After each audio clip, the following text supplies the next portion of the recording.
Police search warrant! Police search warrant! Search warrant! Search warrant! Get on the ground! Get on the ground! Who's in this house? No, what's going on?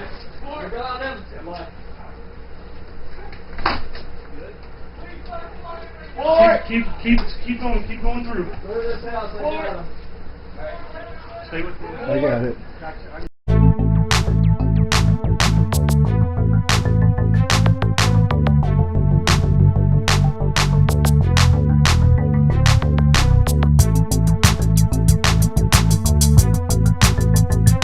Top story tonight at 6, a veteran demanding answers from the Buffalo Police Department. Officers busted into a home armed with a warrant, but tonight the resident says they had the wrong address.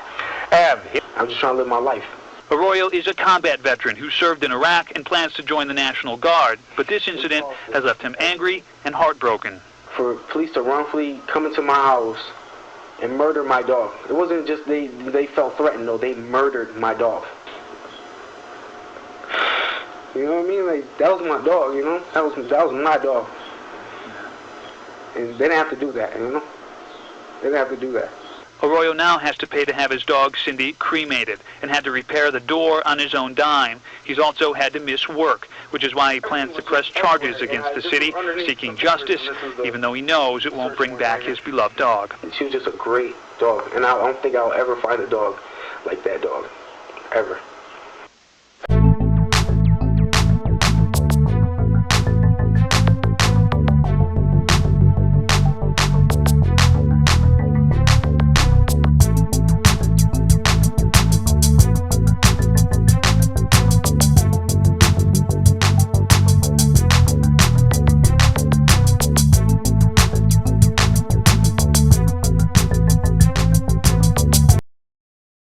Another New Mexico City's police department is under fire for taking people's stuff and making money off of it.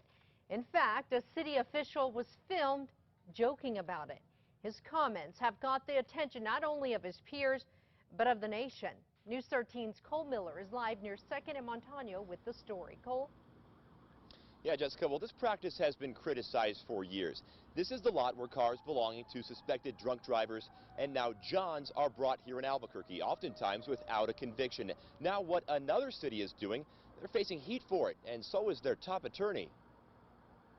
And this guy drives up in a 2008 Mercedes, brand new, just so beautiful. It just, I mean, the cops were undercover and it was like, ah. This is Las Cruces City Attorney Pete Connolly, filmed at a September conference in Santa Fe on vehicle forfeiture. Just as he's about to touch the car, our police officer goes, whack, you're under arrest. He thought they hit the jackpot. And so we thought, damn, we got a 2008 Mercedes-Benz. This is going to go to auction. This is going to be great. Connolly goes on to talk about how writing a forfeiture complaint is a, quote, masterpiece of deception, and that every once in a while they'll target, quote, exotic cars. But he says police shouldn't feel bad about it. Connolly's speech caught the attention of the Institute of Justice, the New York Times, and internet giant BuzzFeed. This is a law that invites the sort of abuses that are documented in these videos, and that's why the civil forfeiture law should be changed or abolished in New Mexico. The Times article mentions seizure programs in Las Cruces, Rio Rancho, and Albuquerque, where City Attorney David Turek agrees with the criticism. They're very wrong. The Duke City has been running a controversial DWI seizure program since 2000. Any second offense drivers busted face forfeiture. But Turek says the city's program works and they never target certain cars or use the money to fill their pockets. The money that is obtained from the sale of these vehicles that are seized from drunk drivers goes back into the forfeiture program. The Institute of Justice says many times property is taken before someone is convicted, let alone charged. People need to educate themselves about this, so if they are caught up in it, they can fight back. And according to the New York Times article, it's not always cars these officers are told to go after. Oftentimes at these seminars, they're told to go after flat-screen TVs and even homes. They're told to avoid things like jewelry because they don't sell as well, and computers because everyone has one. Back to you. All right, thank you, Cole. We reached out to the Las Cruces City Attorney today but did not hear back. Albuquerque's attorney says the practice has been upheld by the state Supreme Court. Now, it's not clear how much has been seized in Las Cruces and Albuquerque, but the Times reports the Justice Department seized $4.3 billion worth of stuff in 2012 compared to $407 million in 2001. If somebody told me this happened to them, I wouldn't believe it. I absolutely would not believe that this could happen in America. Tonight, a New Jersey man finds out how risky it can be to carry cash through Tennessee.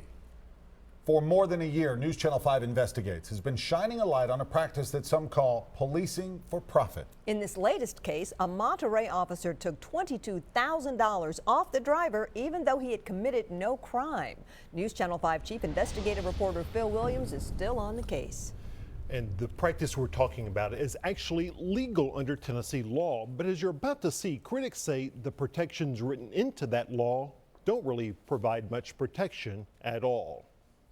You live in the United States, you think you have rights, and apparently you don't. As a professional insurance adjuster, George Reeby spends a lot of time traveling from state to state. But it was on a trip to a conference in Nashville last January that the New Jersey man got a real education in Tennessee justice. I never had any clue that they thought they would be able to take my money legally.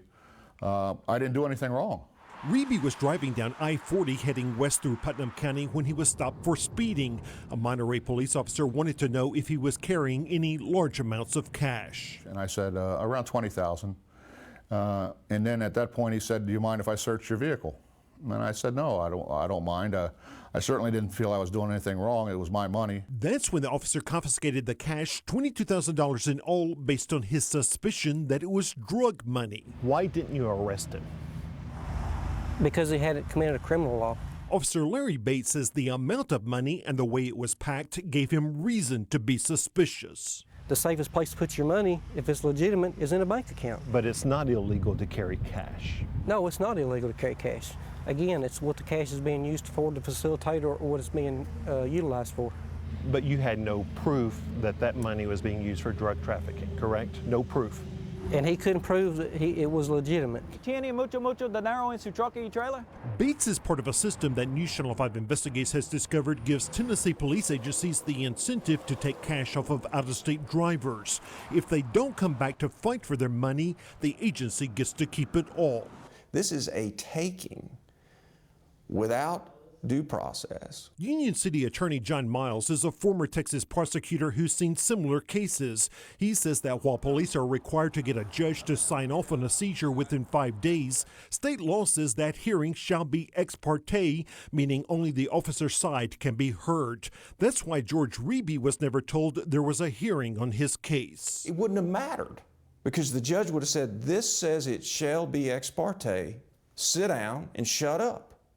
I'm not to hear from you by statute. I told them I had active bids on eBay that I was trying to buy a vehicle, and they just didn't want to hear it. In fact, Reeby had proof on his computer, but the Monterey officer drew up a damning affidavit citing his own training that common people do not carry this much U.S. currency.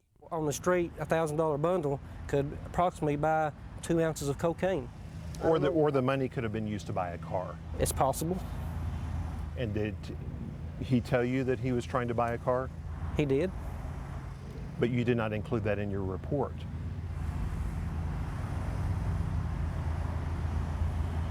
If it's not in there, I didn't put it in there. So why would you leave that out? I don't know. Bates also told the judge the money was hidden inside a tool bag underneath trash to deter law enforcement from locating it. That's inaccurate. I pulled out the bag and gave it to him. And even though there was no proof that Reeby was involved in anything illegal, Bates' affidavit portrays him as a man with a criminal history, a history of an arrest for possession of cocaine. And that was 20-some years ago. Were you convicted? No, I wasn't convicted. But Officer Bates says that old arrest was still part of the calculation to take Reeby's money. Am I going to use it? Yes, I'm going to use it because he's been charged with it in the past, regardless whether it was 10 or 15 years ago. We're entitled not to be deprived, right, of our property without due process of law, both under the Tennessee Constitution and the federal Constitution. And nobody cares. Nobody cares. I'm just looking forward to getting my money and leaving. After Reeby filed an appeal and after News Channel 5 began investigating, the state agreed to return his money. I voluntarily waive my constitutional rights to be if he'd sign a statement promising not to sue. They also made him come all the way back from New Jersey to Monterey. He got a check, but no apology. If they lied about everything in the report, why would they apologize? And with that, Reeby was ready to put Tennessee in his rearview mirror. No, I really don't want to come back here. Now, Mr. Reeby was able to provide us and the state with letters from his employers showing he had a legitimate source of income. It took him 4 months to get his money back, but for most people, it usually takes a lot longer, Vicki. And I would imagine most people have to hire an attorney. That's right, a lot of people do, and that works to the benefit of the police. John Miles had 2 clients where police agreed to drop the cases in exchange for a cut of the money. In one case, $1,000, in another case, $2,000, which is less than what they might have paid in attorney fees. He calls that extortion. In September of 2010, Stephen Skinner and his son were driving from Chicago to Las Vegas, Nevada. There, Skinner was going to help a family member remodel her home. He and his son also planned to do some gambling. On the way, their GPS accidentally directed them toward Las Vegas, New Mexico instead. Within a few miles of crossing into the state, trouble began. I'm going to pat you down for weapons and have the dog run around the vehicle, okay? I'm doing about 5 miles over the speed limit. The state trooper, he sees us, so he pulls us over, and he asked me if he could search the car. That search didn't turn up any weapons or drugs, but the police did discover something else. $17,000 Skinner and his son had in their luggage for their 2-week trip. This boy has $3,000 right here alone. He says, "What are you doing with all this money?" I said, "We're going to Vegas to help my sister put her house back together and have some fun. It's my son and I." After 2.5 hours of aggressive questioning, the cops let the Skinners and their money go. But their ordeal was just beginning. Further down the road in Albuquerque, they were stopped again. This time, the local police, accompanied by federal agents. They went immediately to the money. Wait, so they took the $17,000? They took the $17,000. What crimes were you charged with? We weren't charged with any crime. No crime at all. So what reason did they give you for taking all your money if they weren't charging you with a crime? They didn't give us a reason. Skinner and his son were victims of a controversial law enforcement practice known as civil asset forfeiture. Under it, local police, often working in cooperation with federal authorities, can seize people's money and property simply based on the suspicion it might be tied to a crime. Since 2001, nationwide, police have taken more than $2.5 billion in cash from people who have never been charged with a crime.